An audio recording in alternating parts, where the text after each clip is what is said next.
भाजपा प्रवक्ता विवेक शर्मा ने कांग्रेस पर तीखा प्रहार करते हुए कहा कि युद्ध विराम के बाद विश्व स्तरीय घटनाओं के अवशेषों को निष्पक्ष जिस तेजी से तलाश रहा है उतनी कोशिश पाकिस्तान सरकार ने भी नहीं की। उन्होंने कहा कि भारतीय सेना की गरिमा पर टिप्पणी करने से बचता विपक्ष अब एनडीए सरकार पर सवाल उठाकर राजनीतिक लाभ उठाना चाहता है। भाजपा प्रवक्ता विवेक शर्मा ने कहा कि भारत हमेशा द्विपक्षीय संवाद पर का पक्षधर रहा है और शिमला समझौते की मर्यादा को कोई भी देश पार नहीं कर सकता, ना ही पाकिस्तान। किसी तीसरे देश की टिप्पणी उसकी व्यक्तिगत महत्वाकांक्षा हो सकती है। विवेक शर्मा ने विपक्ष को चेतावनी देते हुए कहा कि राष्ट्र विरोधी ताकतों को सहारा नहीं मिलना चाहिए। सोशल मीडिया पर पाकिस्तान समर्थित टिप्पणियों की आलोचना करते हुए उन्होंने कहा कि तुष्टीकरण की राजनीति राष्ट्रहित के विरुद्ध है। उन्होंने विपक्ष को परिपक्वता दिखाने की सलाह दी है और कहा कि विवादित बयानबाजी सिर्फ राष्ट्रीय विरोधियों को ताकत देती है।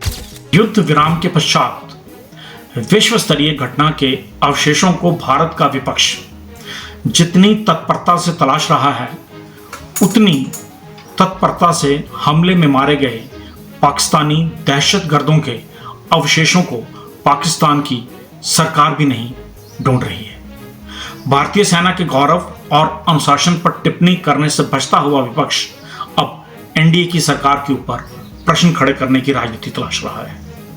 भारत विश्व में राजनीतिक, आर्थिक और सैन्य शक्ति के लिए नहीं, अपनी राजनीतिक अनुशासनता के लिए भी जाना जाता है और भारत ने सदैव द्विपक्षीय संवाद को महत्व दिया है, वो चाहे व्यापारिक हो, राजनीतिक हो, अंतर्राष्ट्रीय संवाद हो।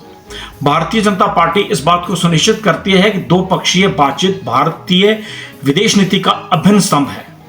किसी अन्य राष्ट्र द्वारा हस्तक्षेप या टिप्पणी उसकी व्यक्तिगत महत्वाकांक्षाओं का हिस्सा हो सकती है या किसी को आश्वासन या स्वयं को खुश करने का नजरिया।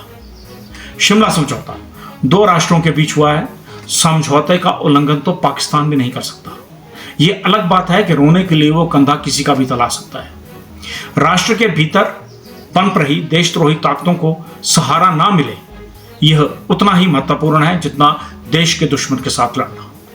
विपक्ष के हृदय में पनप रही राजनीति राष्ट्रभक्ति की सीमाओं को आघात ना करे, ये विपक्ष को भी सुनिश्चित करना होगा। गत दिनों जिस प्रकार एक विशेष समुदाय के लोगों द्वारा पाकिस्तान के पक्ष में टिप्पणियां सोशल मीडिया पर आई हैं, उन्हें तुष्टीकरण का सहारा ना मिले, जिम्मेदार विपक्ष को यह भी सुनिश्चित करना होगा। अति उत्साहित होकर टिप्पणी करना और विवादित होना इमेच्योर पॉलिटिकल एक्ट है, राष्ट्रीय राजनीति नहीं, विरोधियों की भावनाओं को मान्यता देना के समान है। खुशफहमी तो कांग्रेस को भी है कि एक दिन राहुल जी प्रधानमंत्री बनेंगे, उस पर भी पूरा विपक्ष कोई टिप्पणी नहीं करता। किसी भारतीय नेता को परांठों से अच्छा पिज्जा लगे तो उसकी निजी समस्या है। विवादित बयानबाजी राष्ट्रीय विरोधी प्रोत्साहित करती है।